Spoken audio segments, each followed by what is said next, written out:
What's up, guys?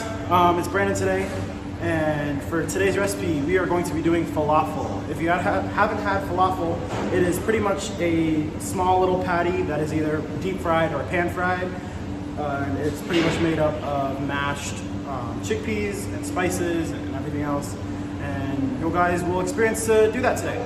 So for today's recipe, you are going to need 1 pound of soaked chickpeas or garbanzo beans, they're the same thing, half a yellow onion, 2 tablespoons of chopped parsley, minced and rinsed, 2 cloves of roasted garlic that has been minced, 1 whole egg, 2 tablespoons of yogurt, 1/4 cup of flour, and in this small little cup I have 1 teaspoon of salt, 1 teaspoon of cumin, a half teaspoon of ground coriander, then a pinch of black pepper, a pinch of cayenne, and a pinch of cardamom. And on your guys' recipe, it does say a pinch, and when it means a pinch, it means a pinch. The last 3 items do go a long way, especially the cardamom, so just keep that in mind. Okay, after you guys meeze out your yellow onion and your parsley and all your garlic, you guys are gonna wanna start, I like to personally smash and then mince my garbanzo beans, just because even though they're soaked, they are still gonna be pretty tough. So I'll pour some of them out onto my board. And I like to take either a pan, or I can do a bain-marie, whatever is more comfortable to your fitting, and just smush them down a little bit. And then you guys can take the time of taking every individual chickpea and then popping the little outer skin off. That's completely up to you. It does make a finer kind of grind on the chickpeas, if you will. And so after that, I will just take my chef's knife and just go through, start mincing them up.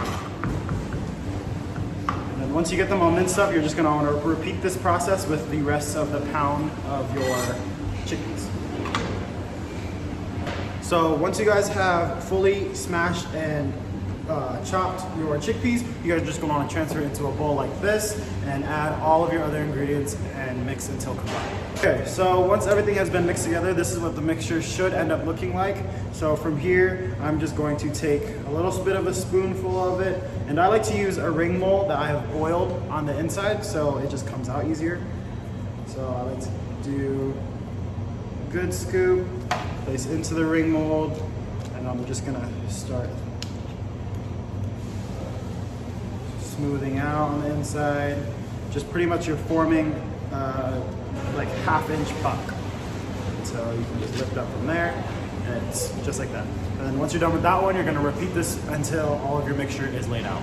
So depending on how much you scoop into the molds, I was able to get about 5 falafels from this batch. But again, you could do a little bit less if you like them thinner and crispier. You can do them a little bit more if you like them a little bit thicker. But once you guys do fully mold them out, these are gonna go into the cold room for about 30 minutes. And then while these are gonna be chilling in the cold room, that's when you guys are gonna be making your tzatziki. Okay, so after about 30 minutes, your guys' falafel pucks should be pretty much solid to the point where you can pick them up with your hands.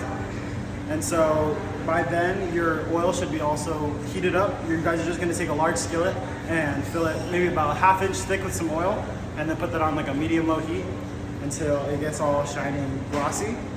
And from there, we're just going to take the puck, and then we're gonna lay it in, but then you're gonna drop it away from you. Just nice and slow, just so once they lay through, nothing's gonna be splattering, nothing's gonna be splashing.